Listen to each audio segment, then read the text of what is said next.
Buonasera e ben ritrovati con l'informazione flash di New Sicilia. I principali titoli del pomeriggio. Carmelo Ricciardo ha annunciato la sua rinuncia all'incarico di direttore generale del Dipartimento dell'Istruzione della Regione siciliana. La decisione arriva a seguito delle polemiche sorte attorno alla sua nomina. Ricciardo infatti è attualmente imputato per turbativa d'asta e corruzione nell'ambito di un'indagine sulla riqualificazione di alcuni porti siciliani. Un uomo di 49 anni è stato condannato a 14 anni di reclusione dal GUP di Palermo Ivana Vassallo per abusi sessuali su un bambino di 6 anni. Il condannato, un amico della famiglia, avrebbe approfittato della fiducia dei genitori per ottenere l'affidamento occasionale del piccolo e commettere le violenze.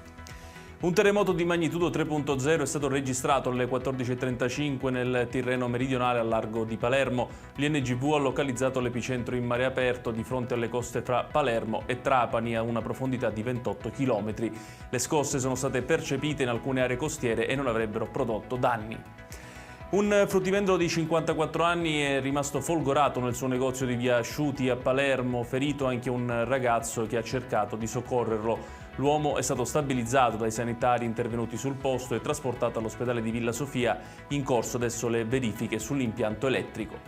Chiudiamo con il meteo, lievi miglioramenti previsti per domani in Sicilia, dove i cieli saranno comunque nuvolosi con possibilità di deboli piogge, in particolare sul litorale tirrenico e su quello ionico. Una corrente d'aria secca arriverà e porterà schiarite in serata.